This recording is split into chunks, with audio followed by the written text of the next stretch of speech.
السلام علیکم ورحمۃ اللہ وبرکاتہ۔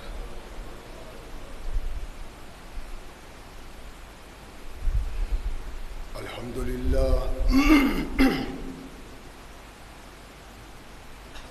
للہ نحمده ونستعینه ونستغفره ونؤمن به ونتوکل علیہ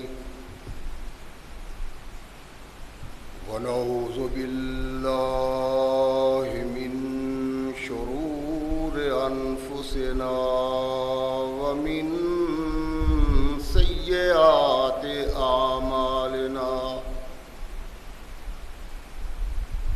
من يهده اللہ فلا مضل له ومن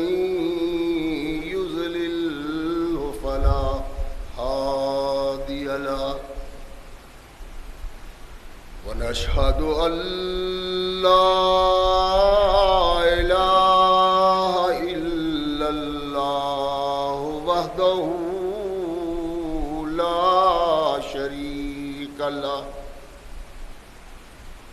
ونشهد أن محمدا عبده ورسوله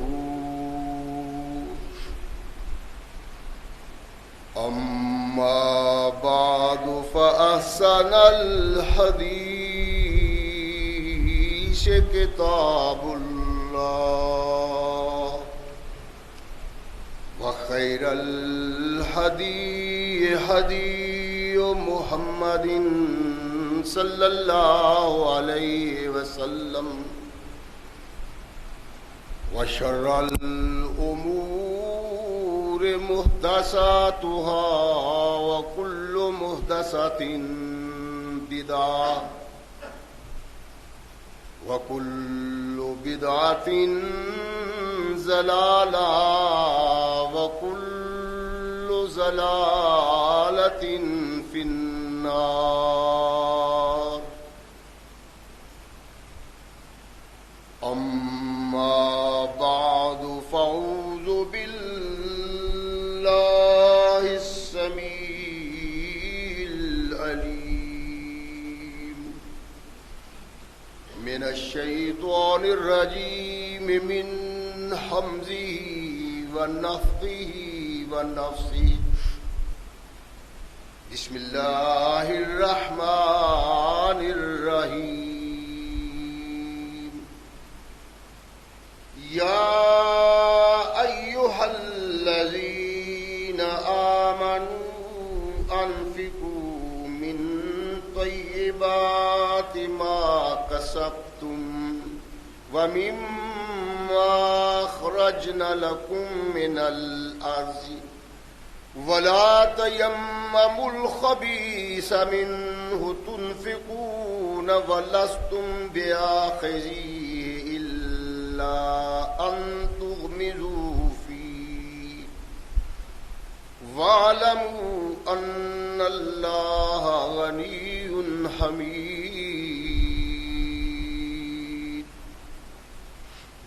صدق الله مولانا العظيم وصدق رسوله النبي الكريم. ہر قسم کی حمد و ثنا، تعریفات و توصیفات اس خالق و مالک کے لیے ہے جس نے اس ساری کائنات کو تخلیق دیا اور اس کی حسن و آبادی کے لیے حضرت انسان کو تخلیق فرمایا. کروڑوں درود و سلام اس ہستی اقدس و مقدس پہ کہ جس کا نام نامی اسم گرامی ہے محمد. لاکھوں رحمتیں ان نفوس قدسیہ پہ کہ جنہوں نے سرور کائنات علیہ الصلاۃ والسلام سے اس ضابطۂ حیات کو وصول کیا اور اس کو ہم تک پہنچانے کے لیے اپنا تن من دھن قربان کر دیا. اللہ کی یہ بہت بڑی کرم نوازی ہے کہ اس نے اس ضابطۂ حیات کو ہم تک پہنچانے کے لیے ایسے مضبوط ذرائع اور اسباب استعمال فرمائے کہ ان کی موجودگی میں ہم ببانگ دہل کہہ سکتے ہیں کہ یہ ضابطۂ حیات جو آج قرآن کی صورت میں ہمارے ہاتھوں میں موجود ہے، یہ وہی ضابطۂ حیات ہے جو آج سے کم و بیش 1450 سال پہلے نبی کائنات رسول ثقلین حضرت محمد رسول اللہ صلی اللہ علیہ وآلہ وسلم پہ انسانوں کی رشد و ہدایت کے لیے نازل ہوا۔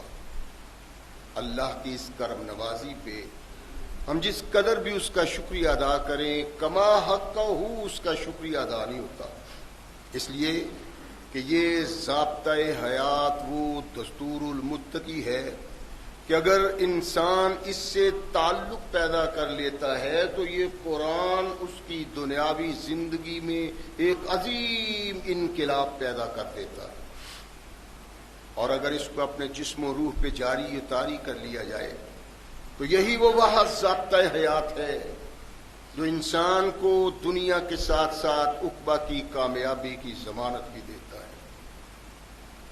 مگر صدحیف ایسے ضابطۂ حیات کی موجودگی کے باوجود آج ہم تختہ عرض پہ اتنی بد نصیبی کی زندگی بسر کر رہے ہیں کہ شاید کوئی دوسری قوم اتنی بد نصیب نہ ہو۔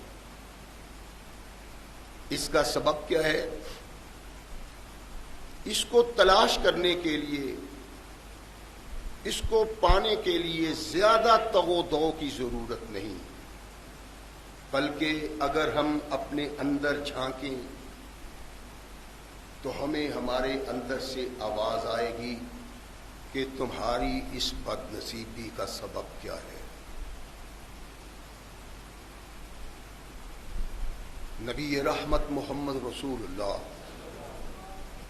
صلی اللہ علیہ وآلہ وسلم اس دور میں بطور نبی منتخب ہوئے، اور اس علاقہ میں جو علاقہ اور جہاں کے لوگ تمام کائنات کے انسانوں کے نزدیک اجاڈ تھے، بدو، جہل، لیکن قرآن آیا، ثقلین کے تاجدار محمد رسول اللہ صلی اللہ علیہ وسلم نے آوازہ حق بلند کیا، ایھا الناس قولوا لا الہ الا اللہ تفلحوا۔ اے لوگو، ایک اللہ کی پرستش کرو،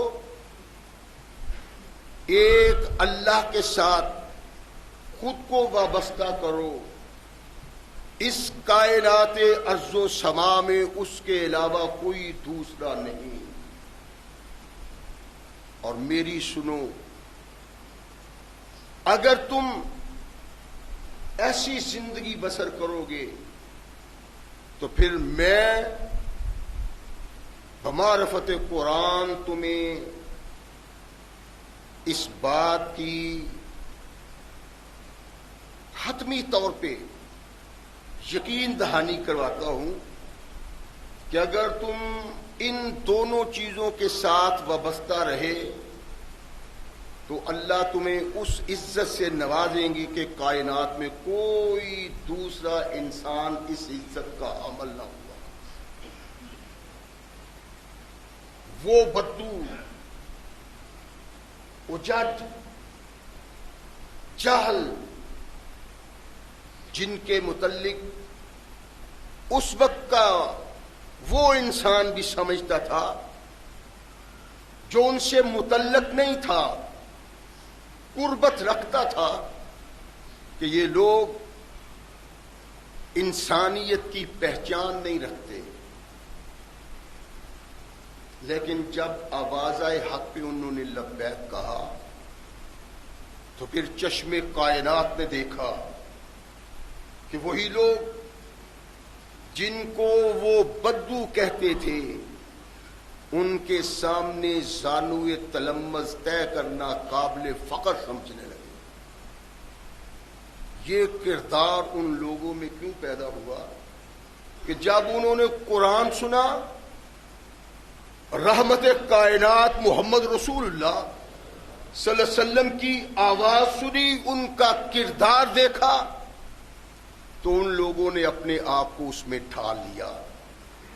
اس کا سبب، اس کا نتیجہ یہ نکلا کہ آج جس انسان کے سامنے اس دور کے کسی انسان کا ذکر آتا ہے وہ تڑپ کے رضی اللہ تعالیٰ عنہ کہتا ہے۔ یہ وہ انقلاب تھا جو قرآن نے اور محمد رسول اللہ نے برپا کیا تھا۔ لوگ وابستگی اختیار کرتے گئے، دنیا میں نام اور نمود پاتے گئے۔ جب یہ بد نصیب قوم آہستہ آہستہ قدم بقدم اللہ اور محمد رسول اللہ صلی اللہ علیہ وسلم سے دور ہوتی گئی، ذلت و نکبت ان پہ سوار ہوتی چلی گئی، اور آج نتیجہ یہ ہے کہ پوری دنیا میں، پورے سطح عرض پہ کوئی اتنا ذلیل و خوار نہیں جتنا ذلیل و خوار آج مسلمان کہلانے والا ہے۔ اور بد نصیبی پہ بد نصیبی یہ ہے کہ ہم یہ جاننے کی بھی کوشش نہیں کر رہے کہ اس کا سبب کیا ہے، کیسے ہمیں وہ عزت، وہ رفت، وہ عظمت لوٹانی ہے کہ لوگ سمجھے کہ یہ وہ لوگ ہیں جن کا تعلق اللہ سے ہے اور محمد رسول اللہ سے۔ اس قوم کی دنیاوی بھلائی کے لیے اور اخروی بھلائی کے لیے اللہ نے قرآن نازل کیا اور محمد رسول اللہ جیسا انسان ہمارے دامن میں رکھا، لیکن ہم بے قدرے لوگ تھے، اس تحفہ کی قدر نہ کی، اور قدر ناشنائی کی بنا پہ آج ہم اس قدر ذلت و نکبت میں گھرے ہوئے ہیں کہ سر اٹھانے کی جرت نہیں ہے۔ اللہ نے انسان کو اس دنیا میں رہنے کے لیے نہیں بھیجا، بلکہ یہ مومن کے لیے قید خانہ ہے، اور بھیج کے کہا کہ تم نے یہاں زندگی بسر کرنی ہے اس لیے کہ تم اپنے اس مقام کو دوبارہ پا سکو جن سے ایک غلطی کی بنا پہ اللہ نے تمہارے بابا کو نکال دیا تھا۔ تو یہ ہماری عاقبت کی کامیابی کی بنیاد ہے۔ یہاں رہ کے ہم اپنے آخرت کی کامیابی کے لیے جد و جہد اور کوشش کریں گے۔ اگر کامیاب ہوئے تو وہاں کامیابی، اور اگر ناکام تو پھر بد نصیبی کی انتہا۔ اللہ نے مسلمان کو جنت میں داخل کرنے کے لیے اتنی آسانیاں اس کے لیے پیدا کر دی کہ اس سے زیادہ آسانیوں کے متعلق سوچا بھی نہیں جا سکتا۔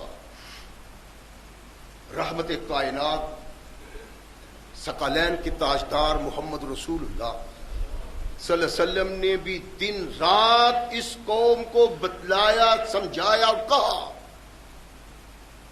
کہ کس طرح تم کامیابی اور کامرانی کی زندگی بسر کر سکتے ہو۔ ان کی زندگی میں ایک ماہ مقدس رمضان کی صورت میں ایسا آیا کہ کونین کے آقا، ثقلین کے تاجدار محمد رسول اللہ صلی اللہ علیہ وسلم نے ارشاد فرمایا کہ جو انسان اس ماہ مقدس کو پائے، پا کے وہ بخشا نہ جائے تو عبادہ اللہ، بہت بد نصیب ہے وہ شخص۔ اور ارشاد فرمایا چھوٹے چھوٹے تم کام کرتے ہو اس مہینہ میں تو اس کا اجر اتنا لمبا چوڑا ہے کہ تم تصور بھی نہیں کر سکتے۔ آیا کیا نظر آتا ہے ہمیں کہ وہ ماہ مقدس آیا ہے جس کا انتظار مومن 11 مہینے تک کرتا ہے، اور جب وہ آ جاتا ہے یہ شاداب و آباد ہو جاتا ہے۔ اس کا چہرہ کھل جاتا ہے، یہ اللہ کے حضور جھک جاتا ہے، اللہ تیری کرم نوازی ہے کہ زندگی میں تو نے دوبارہ مجھے یہ دیا ہے۔ یہ مومن کی بات ہے۔ آئیے ہم اپنے اندر جھانکیں، کیا ہم بھی مومن ہیں؟ وہ ہمارا تصور بدلا ہے، خیالات بدلے ہیں۔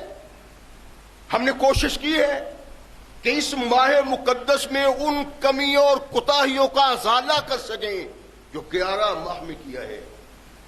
رحمت کائنات علیہ الصلوۃ والسلام نے قدم قدم پہ اس طرف توجہ دلائی ہے اور خواہش کی ہے کہ مسلمان کہلانے والے اس مقدس مہینہ میں اللہ کی رحمت کو اپنے دامن میں یوں سمیٹیں کہ پریشانی کوئی نہ رہ جائے۔ اللہ ان آیات مقدسہ میں ارشاد فرماتا ہے کہ مومنوں، اللہ اور رسول پہ ایمان کا اظہار کرنے والوں، ایمان کے اظہار کی کوئی حیثیت نہیں۔ کلمہ طیبہ پڑھ لیا اور کام دن رات اللہ کی بغاوت میں کیے، ثقلین کے تاجدار محمد رسول اللہ صلی اللہ علیہ وسلم کی سنت سے اعراض، یہ کوئی مسلمانی نہیں ہے۔ ایمان وہ ہے جس سے ثقلین کے تاجدار محمد رسول اللہ صلی اللہ علیہ وسلم کی سنت کی خوشبو آئے۔ ایمان وہ ہے جس ایمان کے مقبول ہونے کا اللہ قرآن میں تذکرہ فرمائے، اس سے ہٹ کے کسی کی کوئی حیثیت نہیں۔ اللہ ارشاد فرماتے ہیں کہ مسلمانوں، تمہیں ایک منظم قوم پیدا کیا ہے، تمہیں ایک دوسرے کے سانس سے سانس لیتے ہو، تمہارا جینا اپنے لیے نہیں بلکہ قوم و ملت کے لیے ہے، اپنے دوسرے بھائیوں کے لیے۔ جتنی تگ و دو اپنے لیے کرتے ہو اتنی جد و جہد اپنے بھائیوں کے لیے بھی کرنا چاہیے۔ اگر ایسا نہیں تو ارشاد فرمایا کامیابی کا زوم لے کے اپنے اللہ کے دربار میں جانے والی بات نہیں ہے۔ دیکھو تمہارے معاشرہ میں کچھ گرے پٹے لوگ ہوتے ہیں، کمزور و ناتواں ہوتے ہیں، محتاج ہوتے ہیں۔ تمہاری ذمہ داری ہے کہ ان گرے ہوئے لوگوں کو اٹھاؤ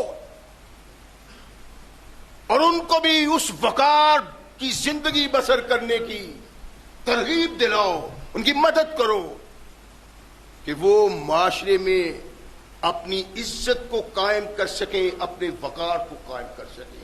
اس کے لیے اللہ نے قرآن میں ایک نظام دیا، ایک دستور دیا، ایک سوچ دی۔ وہ سوچ کیا تھی؟ کہ اللہ کی رضا کے لیے اپنے مال و زر سے زکوٰۃ نکالا کرو۔ یہ وہ فریضہ ہے جس فریضہ کو ادا نہ کر کے انسان کا اسلام خطرے میں پڑ جاتا ہے، اس کا ایمان تباہ ہو جاتا ہے۔ میں نے عرض کیا تھا نا پچھلے خطبہ جمعہ میں کہ اللہ کے نبی علیہ الصلوۃ والسلام سے آنے والے نے مختلف سوال کیے تو اللہ کے نبی نے اس کی رہنمائی کرتے ہوئے ارشاد فرمایا یہ تو یوں ہے، لیکن اگر تم کچھ کرنا چاہو اس کے علاوہ تو یہ تمہاری خوش بختی خوش نصیبی ہے، تمہاری مرضی ہے۔ زکوٰۃ اللہ نے فرض قرار دی ہے مسلمان پہ، جس کا تذکرہ اس آنے والے نے محمد رسول اللہ سے کیا۔ اللہ کے نبی نے ارشاد فرمایا کہ یہ یوں ہے اور اگر تم کرنا چاہو مزید تو تمہاری مرضی ہے۔ وہ صدقہ فرض اور دوسرا صدقہ سنت۔ ثقلین کے تاجدار محمد رسول اللہ صلی اللہ علیہ وسلم نے ارشاد فرمایا کہ اپنے مقام کو اعلیٰ و بالا بنانے کے لیے، اپنی عزت کو قائم کرنے کے لیے، اللہ کے حضور اپنا مرتبہ بلند بنانے کے لیے اس کے علاوہ بھی کرو اور یہ تمہارے لیے جنت کا سبب ہے۔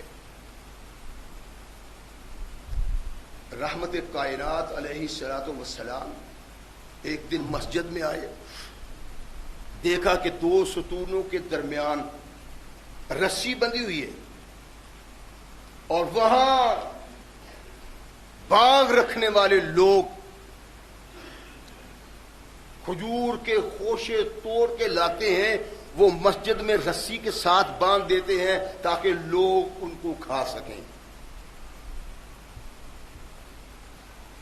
بندے ہوئے بڑے بڑے بہترین زبردست قسم کی کھجور، ثقلین کے تاجدار محمد رسول اللہ صلی اللہ علیہ وسلم نے دیکھا کہ اس میں کچھ کھجوروں کے خوشے، کچھ گچھے ایسے بھی ہیں جس کو کوئی بڑا آدمی کھانے کے لیے پسند نہیں کرتا۔ اللہ کے نبی علیہ الصلوۃ والسلام ان گچھوں کو دیکھتے ہیں۔ ایک دوسری روایت ہے کہ چلتے چلتے رحمت کائنات نے ایک گچھا، ایک خوشہ ایسا دیکھا کہ جو اللہ کے نبی محمد رسول اللہ کو پسند نہیں آیا۔ صحابی کہتے ہیں کہ اللہ کے نبی نے اس گچھے کو اس یوں چھڑی سے مارا، ٹک ٹک ٹک کی آواز آتی۔ صحابہ ادھر متوجہ ہوئے اور اللہ کے نبی کا یہ کام کرنے کا سبب بھی یہ تھا کہ لوگ متوجہ ہوں۔ فرمایا میرے صحابہ، ان ربا ہذہ صدقہ، وہ صدقہ دینے والا جس نے یہ کھجور کا خوشہ لٹکایا ہے، اگر چاہتا تو اس سے اچھا بھی دے سکتا تھا۔ رحمت کائنات محمد رسول اللہ صلی اللہ علیہ وسلم کے فرمان کی طرف تھوڑا سا دھیان دیں۔ فرمایا اگر یہ چاہتا تو اس سے اچھا بھی دے سکتا تھا، اور سن لو، جس نے یہ خوشہ لٹکایا ہے قیامت کے دن اللہ اس کو بھی نکمی ہی کھجور مہیا کرے گا۔ اللہ کے نبی علیہ الصلوۃ والسلام کے منہ سے یہ الفاظ سن کے صحابہ پریشان ہو گئے، اور پھر ایک بات ایک مجلس میں ایک لمحہ کے لیے ثقلین کے تاجدار محمد رسول اللہ کے منہ سے نکلی، پورے صحابہ میں پھیل گئی، اور پھر صحابہ اللہ کے لیے، اللہ کی رضا کے لیے خرچ کرتے ہیں وہ جس کو اپنے مال میں سب سے بہترین سمجھتے ہیں۔ ارشاد فرمایا نبی کائنات نے، یہ زکوٰۃ سے ہٹ کے بات ہے، فرمایا اگر کوئی انسان اپنے مسلمان بھائی کو تنگ دیکھتا ہے، اس کو ننگا پاتا ہے، فرمایا اس کے لیے وہ کپڑے پہننے کا بندوبست کرتا ہے۔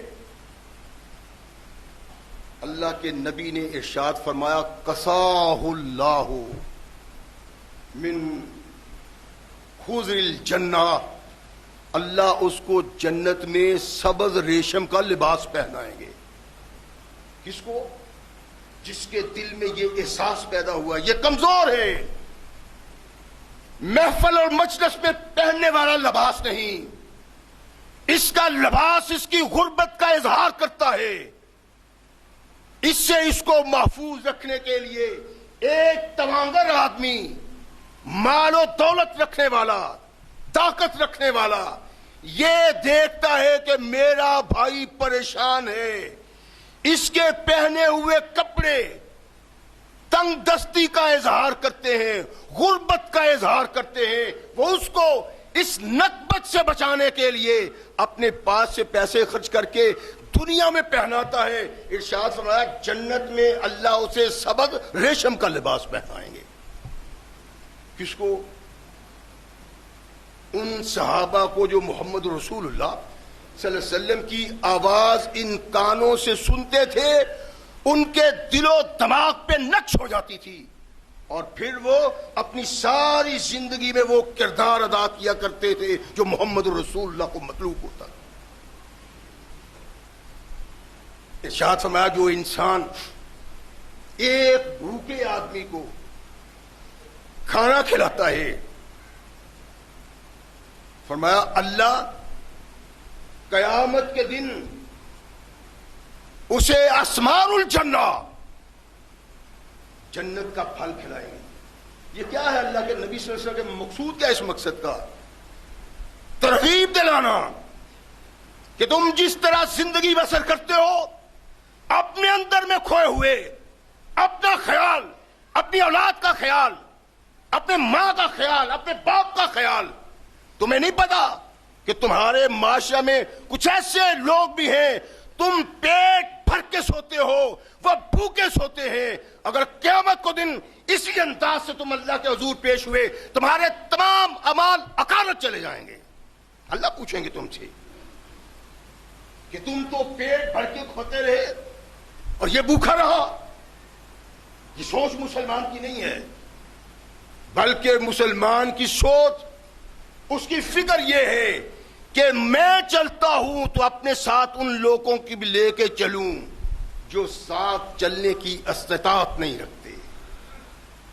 فرمایا جو انسان کسی پیاسے انسان کی پیاس کو بجھاتا ہے، پیاسے آدمی کو پانی پلاتا ہے، سقاہ اللہ من رحیق مختوم، اللہ جنت میں اسے لذیذ خوشبودار شراب پلائے گا۔ رحمت کائنات محمد رسول اللہ صلی اللہ علیہ وسلم نے جب یہ کہا، اکابر صحابہ، مال و زر رکھنے والے، دولت رکھنے والے صحابہ، اللہ کے نبی محمد رسول اللہ کا وہ پیغام بھی سامنے ہے، یہ پیغام بھی سامنے آیا کہ پھر انہوں نے اپنی دولت کے مسلمانوں کے لیے منہ کھول دیے۔ جب یہ حالات دیکھے غربا نے، مساکین نے، فقراء نے، تو وہ پریشان ہوئے۔ رحمت کائنات محمد رسول اللہ صلی اللہ علیہ وسلم نے اپنی حکمت کی بنا پہ، شعور کی بنا پہ، دانائی کی بنا پہ جب اس بات کا احساس کیا تو کونین کے آقا نے تمام صحابہ میں بیٹھے ہوئے ایک بات کی کہ میرے صحابہ، جو انسان بھی اپنے اللہ کی رضا کے لیے، اللہ کی مرضی چاہتے ہوئے، اس میں ریاکاری نہیں، دکھاوا نہیں، بلکہ فکر یہ ہے، سوچ یہ ہے کہ میرے اس کردار سے میرا اللہ راضی ہو جائے۔ فرمایا وہ صدقہ کرتے ہیں نا اپنے حلال مال سے، اور اسی صدقہ کو اللہ قبول کرتے ہیں۔ فرمایا اللہ اس کو اپنے دائیں ہاتھ میں لیتے ہیں، پھر اس کو بڑھاتے ہیں، اور وہ صدقہ اللہ کے ہاتھ میں بڑھتا چلا جاتا ہے۔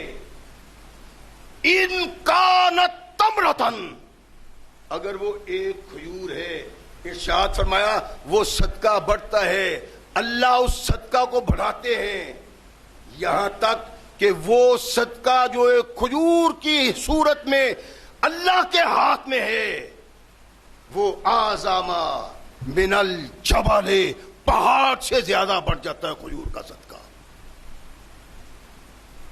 کونین کے آقا، ثقلین کے تاجدار محمد رسول اللہ صلی اللہ علیہ وسلم نے یہ ارشاد کس لیے فرمایا؟ وہ انسان جو سمجھتا ہے میں 10 روپے دوں، 20 روپے دوں، میرے پاس بیٹھا ہوا 500 کا نوٹ دے رہا ہے، 1000 کا نوٹ دے رہا ہے، تو وہ چھپاتا ہے۔ ارشاد فرمایا نہیں، چھپانے کی ضرورت نہیں، اپنے اللہ کی رحمت پہ اعتماد کرو، تمہارا معمولی صدقہ اللہ کے نزدیک بہت بڑا ہے، اور جو اس کا تمہیں اجر ملے گا آج دنیا میں تم کو سوچ نہیں سکتے۔ ارشاد فرمایا کل قیامت کو تم اپنے اللہ کے دربار میں حاضر کیے جاؤ گے، اللہ تم سے ہم کلام ہوگا، تم اللہ سے بات کرو گے اللہ کے سامنے کھڑے ہو کے، اور تمہارے درمیان ترجمان بھی کوئی نہیں ہوگا۔ ایک رب ایک اس کا بندہ۔ ثقلین کے تاجدار نے ارشاد فرمایا جب یہ بندہ نگاہ اٹھائے گا اس کو سامنے آگے جہنم نظر آئے گی، دہکتی ہوئی آگ، بھڑکتی ہوئی آگ، شعلہ زن آگ، جس کی سماعت سے اس کا دل دہلتا ہے، آگ نظر آ رہی ہے۔ فرمایا دائیں دیکھے گا اس کو اپنے اعمال نظر آئیں گے، بائیں دیکھے گا اس کو اپنے اعمال نظر آئیں گے۔ ثقلین کے تاجدار نے ارشاد فرمایا ایھا الناس، اے لوگو، اگر تم اس آگ سے بچنا چاہتے ہو تو کوشش کرو اللہ کے لیے صدقہ کرو، ولو بشق تمرہ، خواہ وہ ایک کھجور کا ٹکڑا ہی ہو۔ مقصد کیا تھا کہ وہ لوگ جن کے پاس طاقت نہیں، قوت نہیں، مال و زر نہیں، دولت نہیں، وہ صدقہ یوں نہیں دے سکتے کہ اپنے صدقہ دینے سے سمجھے کہ میں نے ایک مسلمان کو قوت دی ہے، اس کو معاشرہ میں کھڑا کیا ہے، بلکہ اس کے پاس کچھ نہیں۔ فرمایا اس آگ سے تم بچ سکتے ہو اگر تمہارے پاس ایک کھجور کا ٹکڑا ہے، وہی اللہ کی رضا کے لیے صدقہ کر دو۔ یہ صدقہ اور اس کا اللہ کے نزدیک قدر و منزلت، اس کی قیمت کوئی نہیں جانتا سوائے اللہ کے۔ لیکن ترغیب دلائیے کہ یوں نہ بیٹھے رہو کہ میرے پاس تو کچھ نہیں، کچھ نہ کچھ کرو۔ اور بڑے بڑے لوگوں کا، لاکھوں پتی، کروڑ پتی لوگوں کا اگر ہزاروں کی صورت میں، لاکھوں کی صورت میں دیا ہوا صدقہ ان کے لیے آگ سے بچنے کا سبب بن جائے گا، تو ایک غریب مسکین کا ایک کھجور کا ٹکڑا دیا ہوا اس آگ سے بچنے کا سبب بن جائے گا۔ مقصد کیا تھا محمد رسول اللہ کا؟ یہ بتلانا کہ کوئی مسلمان ایسا نہیں ہونا چاہیے جس کے دل میں یہ خوف ہو کہ اللہ میرے اس معمولی سے عمل کو پسند کرے گا کہ نہیں کرے گا۔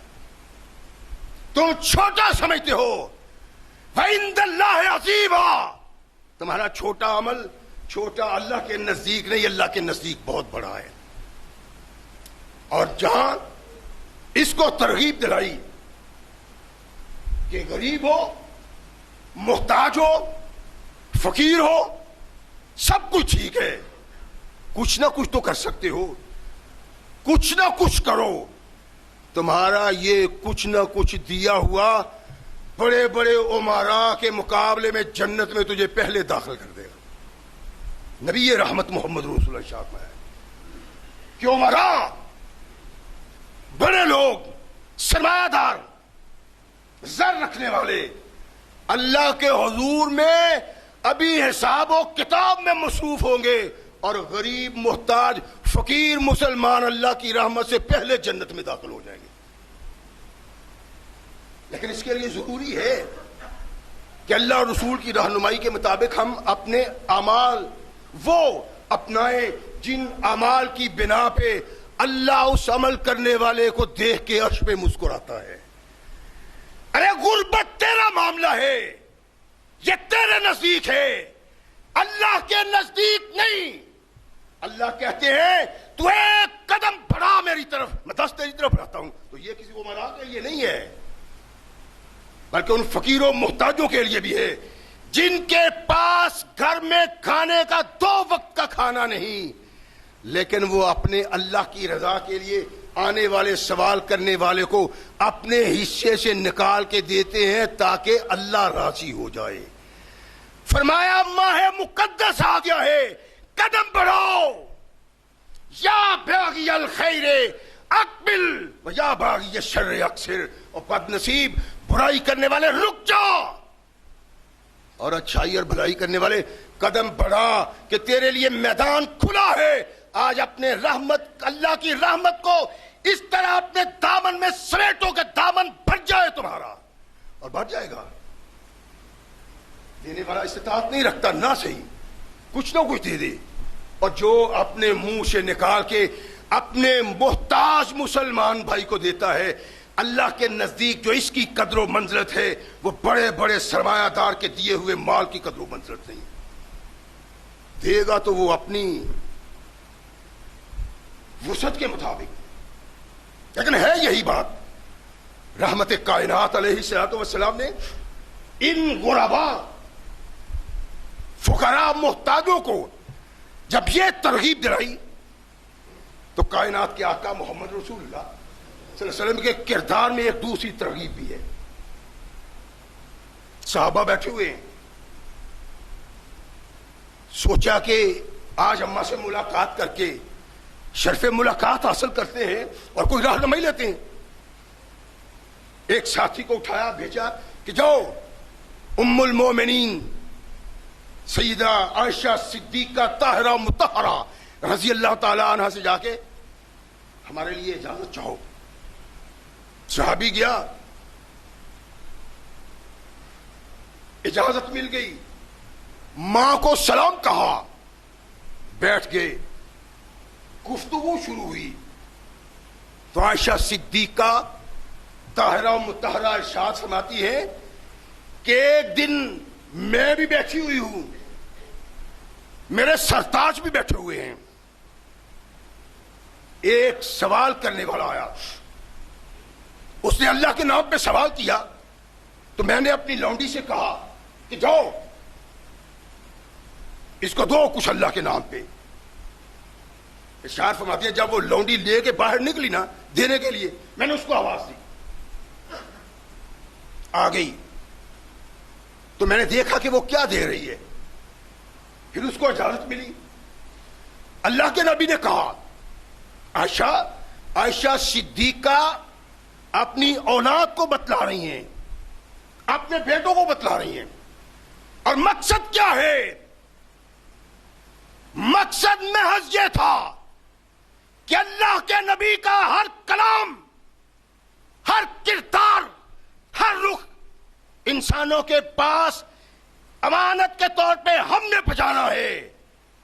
شاید وہ لوگ اس کو پا کے اپنی عاقبت کو بنا لیں، اپنا کردار بدل لیں، اپنے افکار بدل لیں، لیل و نہار بدل لیں، اپنے اعمال کو ویسا بنا لیں جیسے اعمال اللہ چاہتا ہے اور محمد رسول اللہ بنانے کے لیے محنت کرتے ہیں۔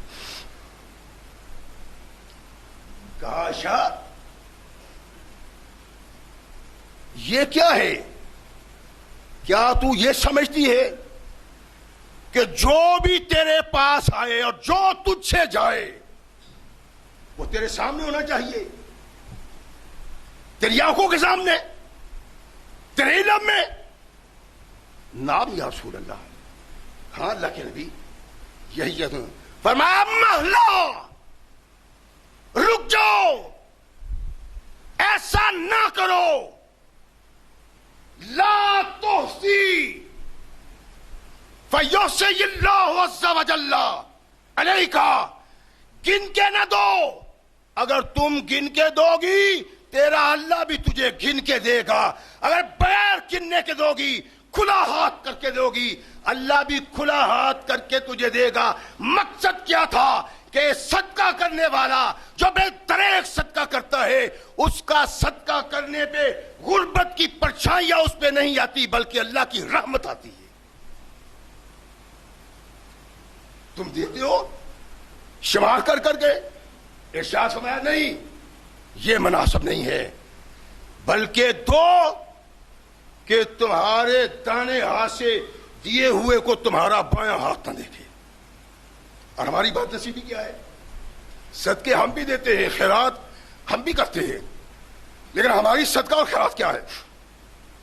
میں صدقہ دیتا ہوں، خیرات دی تو بازار میں نکل گئے، اور چوری صاحب، ملی صاحب، بٹ صاحب، رانا صاحب، چیبا صاحب، یہ آٹے کا آپ تھیلا لے کے جا رہے ہیں، آٹے کی بوری لے کے جا رہی ہیں، خیر ہی ہے، اور جناب کے گھر تو گندم اتنی ہے کہ ختم ہونے کا نام نہیں لیا جا سکتا، آپ یہ تھیلا لے کے جا رہے ہیں، تو بٹ صاحب کہتے ہیں یار کیا ہے فلاں آدمی نہیں ہے وہ بیچارہ سفید پوش ہے اور گھر میں کھانے کے لیے کچھ نہیں. میں نے کہا چلو اس کو ایک تھیلا لے دو آٹے کا. چاول بھیج دیے تو سب خیر ہی ہے. کہا ہاں یار فلاں آدمی جو ہے نا وہ اس قابل ہے کہ اس کے ساتھ تعاون کیا جائے. اور تو نے اس کے ساتھ تعاون نہیں کیا, تو نے اس کی عزت اور وقار کو رول دیا ہے. تیرے صدقے کو اللہ تیرے منہ پہ مار دے گا. یہ صدقہ تیری جنت کے لیے نہیں ہے, تیری عاقبت کو تباہ کرنے کے لیے ہے. کس صدقے کی بات کرتے ہو؟ لوگوں کو بتانے کے لیے, صدقہ کو عام کرنے کے لیے, بتانے کے لیے لوگوں کو. تیرا یہ صدقہ تیرے لیے جنت کا سبب نہیں جہنم کا سبب ہے. اس لیے کہ کائنات کے آقا محمد رسول اللہ صلی اللہ علیہ وسلم نے مسلمان کی عزت کو بچانے کا حکم دیا ہے, تو اس کی عزت کو بوال کر رہا ہے. اور بڑے بڑے بدتیرت ہوتی,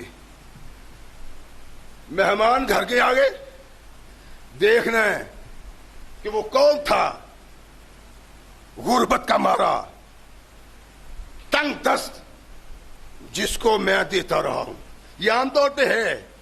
دیکھیں اپنے گھروں میں, اپنے قرب و جوار میں, اپنے معاشرہ میں مہمان آ گئے ہیں تو اس بی بی کو بھی سنا چلا گیا, آئو کیا ہے مہمان آئے ہوئے ہیں, جب وہ کھا کے فارغ ہو جائیں گے برتن تم نے صاف کرنے ہیں, جھاڑو دو, برتن دھو, یہ کام کرو, وہ کام کرو.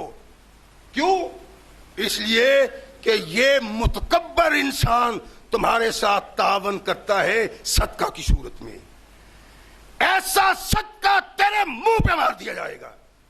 اس صدقے کی کوئی حیثیت نہیں. صدقہ دو لیکن تمہارے بائیں ہاتھ کو پتہ نہ چلے دینا کس کو ہے. ہم دیکھیں نا, یہ اب فطرانہ آ رہا ہے نا, تو کہو یار تھوڑے سے پیسے اکٹھے کر لیں, فلاں محتاج ہے اس کو دے دیں. ہماری بد نصیبی ہے اور ہم یورانے تلقات چڑھاتے ہیں. اللہ کے نبی علیہ الصلوۃ والسلام نے ارشاد فرمایا, میرا اللہ کہتا ہے, اللہ کہ اس کو دو جو مانگتا نہیں, جو سوال نہیں کرتا, جو ہاتھ نہیں پھیلاتا اور بھوکا سوتا ہے. بچے بلکتے ہیں, پہننے کو کپڑا نہیں, لیکن وہ کسی کے سامنے ہاتھ نہیں پھیلاتا. ارشاد فرمایا یہ حقدار ہے. رحمت کائنات تشریف فرمائے سیدہ زینب آئی, عبداللہ بن مسعود رضی اللہ تعالی عنہ کی بیوی, آ کے کہتی اللہ کے نبی میں اگر صدقہ دینا چاہوں تو اپنے خامد کو صدقہ دے دوں, اپنی بھتیجیوں بھتیجوں کو دے دوں, اگرچہ میں ان کے ساتھ ویسے بھی تعاون کرتی ہوں, بطور صدقہ دے دوں تو کیا یہ قبول ہے؟ ارشاد فرمایا ہاں. بلکہ ارشاد فرمایا زینب سنو, اگر کوئی عورت صدقہ دینے کے قابل ہے وہ صدقہ دیتی ہے اپنے عزیزوں کو, اقربا کو, اپنے رشتہ داروں کو. فرمایا صدقہ دینے والے کو صدقہ کا ثواب ہوتا ہے, اس کو 2 اجر ملتے ہیں, ایک صدقہ کا اور ایک صلہ رحمی کا اپنے عزیز و اقارب کے ساتھ. ہم تو یہ چاہتے ہیں نا کہ مری جائے, بھائی ہے, بھتیجا ہے, خونی رشتہ دار ہے, تڑپتا ہے, لیکن اس کو احساس نہیں ہے. یہ کہتا ٹھیک ہے اس کے ساتھ ایسا ہونا چاہیے. اور میں نے تو اپنی آنکھوں سے دیکھے ایسے بد کردار لوگ جو اپنے عزیز و اقارب کو پریشان کرنا چاہتے ہیں, ذلیل کرنا چاہتے ہیں, ان کی غربت کا مذاق اڑاتے ہیں. ان کو یہ علم نہیں کہ تم جو دولت لیے پھرتے ہو تمہارے لیے لعنت کا طوق بن جائے گی قیامت کے دن.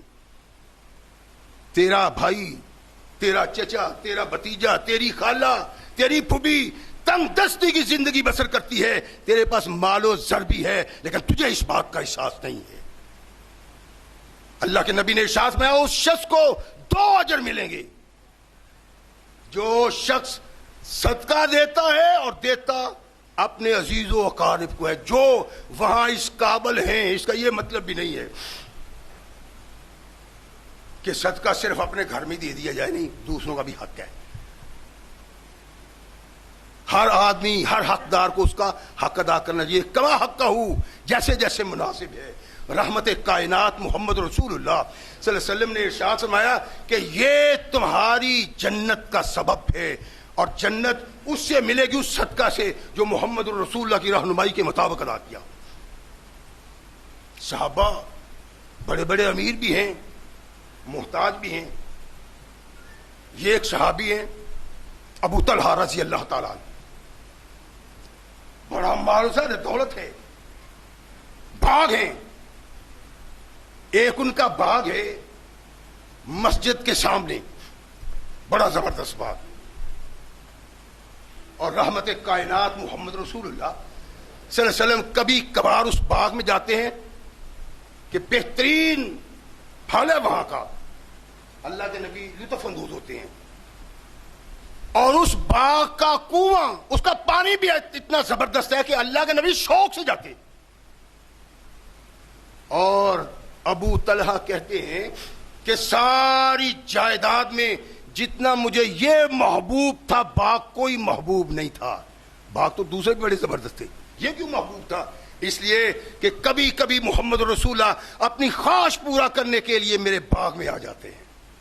گھنا باغ، کھجوروں سے ہٹا ہوا، بہترین قسم کا پانی، رحمت کائنات محمد رسول اللہ صلی اللہ علیہ وسلم کے آنے کی بنا پہ فقط سے سینہ پھول جاتا ہے کہ کتنا خوش نصیب ہو، اللہ نے کتنا تجھے نوازا ہے کہ اللہ کے نبی چاہتے ہوئے خواہش کے ساتھ تیرے باغ میں آتے۔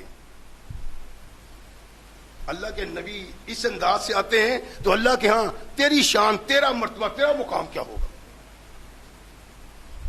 اللہ کے نبی تشریف فرما ہے، آسمان سے جبریل آیا، لن تنالوا البر حتی تنفقوا مما تحبون۔ عام مفسرین نے اس کا منع کیا ہے کہ تم نیکی کو نہیں پا سکتے، تم بھلائی کو نہیں پا سکتے، لیکن کچھ مفسرین نے کہا نہیں، یہاں پھر کا معنی نیکی، اچھائی، بھلائی نہیں ہے، بلکہ جنت ہے۔ اللہ کہتے ہیں لن تنالوا البر حتی تنفقوا مما تحبون، تم جنت نہیں پا سکتے، تم جنت نہیں جا سکتے جب تک تم اس چیز کو اللہ کی رضا کے لیے خرچ نہ کرو جو تمہیں بڑی محبوب چیز ہے۔ ابو طلحہ نے دیکھا تو سوچا کہ اس باغ سے زیادہ تو تجھے کچھ محبوب نہیں ہے۔ باغ بھی بڑا زبردست ہے، گھنا، لمبی چوڑی کھجوریں، زبردست پانی، ساری جائیداد میں سب سے زیادہ محبوب۔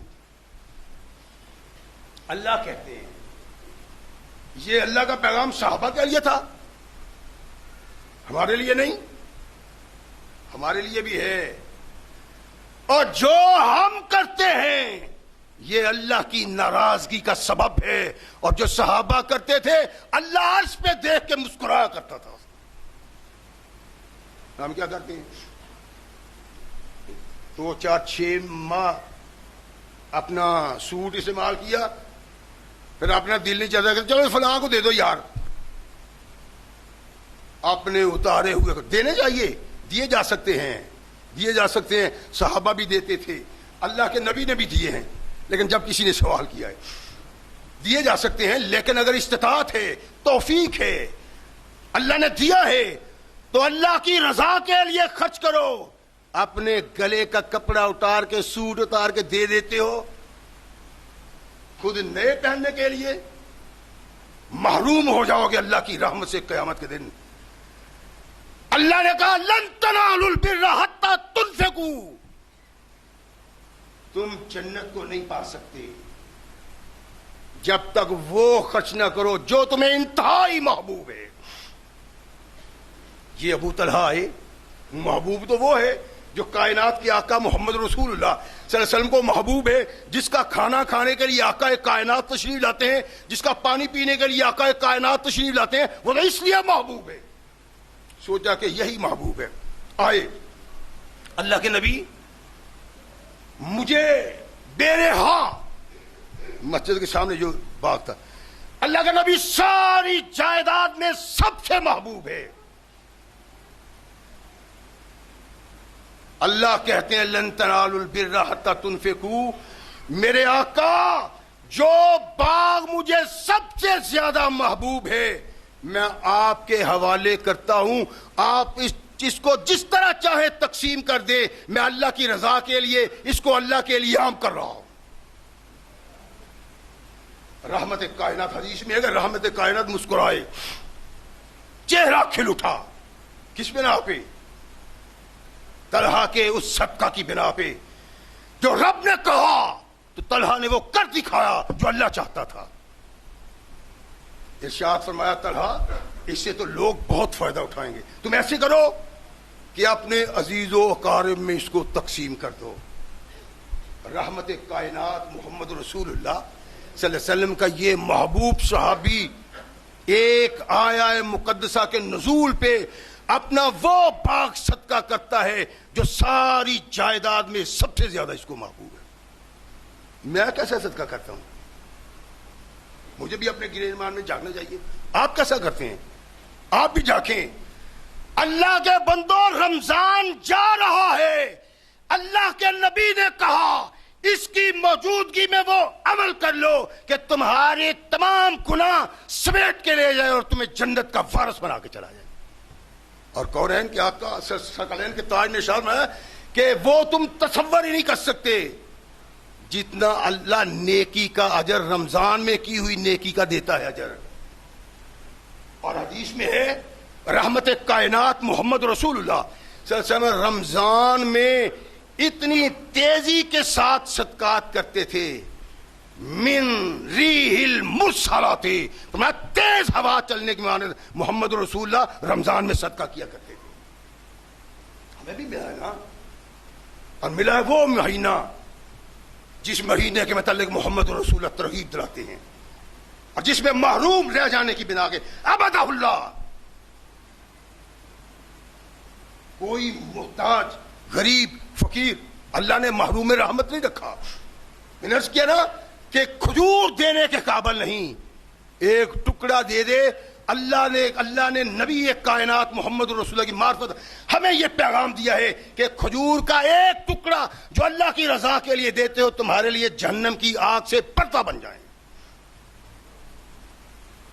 اور مال و زر والے کو کہا گن گن کے نہ دے. عائشہ صدیقہ کو کہا تھا مہلن یا عائشہ، رک جاؤ، ایسا نہ کرو عائشہ، گن کے شمار کر کے نہ دو، دینے والا تمہیں بھی گن کے دے گا. گن کے دینے کا مطلب یہ نہیں ہے کہ اللہ گن کے دے گا 1 2 3 4 5 بلکہ اس کا مقصد ہے کم دے گا، تمہیں تھوڑا دے گا اگر تم گن گن کے دیتے ہو. اور یہ رحمت کائنات محمد رسول اللہ کا پیغام انسانوں کے نام کہ جو اللہ کی رضا کے لیے، اللہ کی خوشنودی کے لیے ریاکاری سے دور رہ کے اللہ کے لیے کرتا ہے، اللہ نے صرف آخرت میں ہی اس کا انعام نہیں رکھا، اللہ دنیا میں بھی محروم نہیں کرتا. مسلم میں روایت ہے نبی رحمت علیہ الصلوۃ والسلام ارشاد فرماتے ہیں کہ ایک آدمی سفر کر رہا ہے صحرا میں، گرمی، تپتا ہوا صحرا، بدحال پریشان جاندار، ایک طرف سے ٹھنڈی ٹھنڈی ہوا کا جھونکا آتا ہے اور اس کے ساتھ ایک بادل کا ٹکڑا ہے، بادل کا ٹکڑا صحرا میں. جسم و جان تر ہو گیا، روح کو سکون ملا، بادل چھا گیا، ہوا چل رہی ہے اور نظارہ آ رہا ہے، وہ بھی چل رہا ہے، بادل بھی چل رہا ہے. تو اچانک اس کے کانوں میں ایک آواز آتی ہے، اس کے حدیقت و فلان، اے بادل فلاں انسان کی کھیتی کو سیراب کرو. یہاں تو کھیتی کا نام و نشان ہی نہیں ہے، ریگ ہی ریگ ہے، صحرا ہی صحرا ہے. وہ کہ مسلم کی روایت ہے, کہتے ہیں میں پریشان و حیران, لیکن سوچا کہ اس بادل کو حکم دینے والا کون ہے اور کیوں دیا جا رہا ہے. وہ کہتا ہے بادل چلتا ہے آسمان پہ, میں نیچے اس کے نیچے نیچے. میں نے دیکھا کہ پہاڑ پہ جا کے بادل رک گیا اور خوب برسا. میں نے آگے جا کے معائنہ کیا, دیکھا کہ یہ پانی کدھر جا رہا ہے. کہتے ہیں ایک نشیب کی طرف سارا پانی اکٹھا ہو کے جا رہا تھا اور چل رہا تھا پانی. میں بھی اس کے پیچھے پیچھے. دور جا کے میں نے دیکھا کہ ایک زمیندار کیاریاں بنا رہا ہے, اور وہاں دھوپ ہے, بادل نہیں ہے, دھوپ ہے وہاں. وہ کیاریاں بنا رہا ہے, اپنے کھیت کو تیار کر رہا پانی کے لیے. کہتے ہیں میں اس کے ساتھ ساتھ جا رہا تھا, یہ پانی اس آدمی کے کھیت میں چلا گیا. وہاں بارش نہیں ہو رہی, بارش صحرا میں ہو رہی ہے, اور بادل بھیجنے والا, بارش برسانے والا بادل کو حکم دیتا ہے اس کے حدیقت فلاں آدمی کی کھیتی کو سیراب کرو. تو وہاں تو کھیتی تھی نہیں. دل میں شوق پیدا ہوا کہ یہ کون ہے جس کی کھیتی کو سیراب کرنے کے لیے اللہ حکم دے رہا ہے. کہتا میں نیچے گیا, وہ پانی اس کھیتی میں لگ رہا ہے, وہ آدمی محنت کر رہا ہے. میں نے سلام کیا اس کو. میں نے کہا بھائی تمہارا نام کیا ہے؟ کیوں خیر ہے؟ نہ جسے پوچھا جا رہا ہے وہ واقف ہے, نہ پوچھنے والا واقف ہے. وہ کیوں بھائی؟ کہا مجھے اپنا نام تو بتلاؤ. اس نے نام بتلایا. کہنے لگا ہاں ٹھیک ہے. کہتے ہوئے ہے کیا؟ کہنے لگا یہ جو پانی ہے نا یہاں نہیں برسا, یہ تو فلاں پہاڑ پہ برسا ہے, اور تیرے کھیت تک آیا ہے. میں نے بادل کو حکم دینے والے کی آواز سنی تھی, اس کے حدیقت فلاں کے کھیت کو سیراب کرو. یہاں نہیں برسا, تیرے پاس آ کے پہاڑ پہ برسا ہے, لیکن پانی اللہ نے تجھ تک پہنچایا ہے. اب بات یہ ہے کہ یہ بتلاؤ, نام تیرا تھا, اب یہ بتلاؤ کہ اس کا سبب کیا ہے. دنیا تو اور بھی بستی ہے, کھیت اور لوگوں کے بھی ہیں, لیکن یہ تیرا ہی نام اللہ نے کیوں لیا تھا؟ ایھا الناس, غور کرنے کی بات ہے. مسکرایا, کہنے لگا اچھا اصل بات یہ ہے کہ جب یہ کھیتی اپنا پھل دیتی ہے, غلہ دیتی ہے, تو میں کھیت میں ہی اس کے 3 حصے کر لیتا ہوں. ایک اپنے گھر والوں کے لیے, ایک بیج وغیرہ کے لیے, اور ایک اللہ نے جن لوگوں سے تعاون میرا فرض قرار دیا ہے, ایک حصہ ان کے لیے, محتاجوں کے لیے, غرباء کے لیے, یتامہ کے لیے, مساکین کے لیے, ایک حصہ ان کے لیے, آپ کھانے کے لیے, ایک بیجنے کے لیے. اس کے علاوہ کوئی میرا کام نہیں ہے. تو کہنے لگا یہی تو بات ہے, ساری بات تو یہی ہے کہ جو اللہ کے لیے, اللہ سے ملنے ہوئے مال و زر کو صرف اپنا نہیں سمجھتا, مخلوق کا حصہ بھی سمجھتا ہے, وہ عطا بھی کرتا ہے, اللہ اس کا نگہبان خود بن جاتا ہے. دنیا میں بھی اس کا نقصان ناممکن, اور آخرت میں وہ مقام جس مقام کے متعلق آدمی سوچ بھی نہیں سکتا. رحمت کائنات محمد رسول اللہ صلی اللہ علیہ وسلم نے ارشاد فرمایا کہ ماہ مقدس ایک چھوٹی سی نیکی کے لیے بڑے سے بڑا اجر دیتا ہے, اتنا اجر کہ تم سوچ بھی نہیں سکتے. تو یہ ماہ مقدس تو اللہ نے ہمیں دیا ہے, اب یہ چلا جائے, ہم بد نصیب رہیں تو اللہ کے نبی نے کہا ہے جو ماہ مقدس کے چلے جانے پہ بھی بد نصیب رہے, کائنات میں اس سے بڑا بد نصیب کوئی دوسرا نہیں ہو سکتا. تو یہ اللہ نے ہمیں دیا ہے, اور وقت بھی ہے, موقع بھی ہے, اللہ کی رحمت ہے, سب کچھ بھی ہے. اور اللہ کی رحمت کو پہاڑوں سے سمیٹنے کے لیے تگو کرو, کوشش کرو, اللہ کے لیے دو, اللہ کے لیے خرچ کرو, نیکی, اچھائی, بھلائی, رات کا قیام جو ہماری قسمت میں نہیں, الا ماشاء اللہ. وہ ہمارے بھائی نظم سے تعلق رکھنے والے، پولیس کے سے تعلق رکھنے والے ہمارے بھائی رات کو اس دن باہر بیٹھے ہوئے تھے. وہ کہنے لگے یار عجیب بات ہے. کیا؟ کہنے لگے اتنی بڑی مسجد اور نمازی اتنے.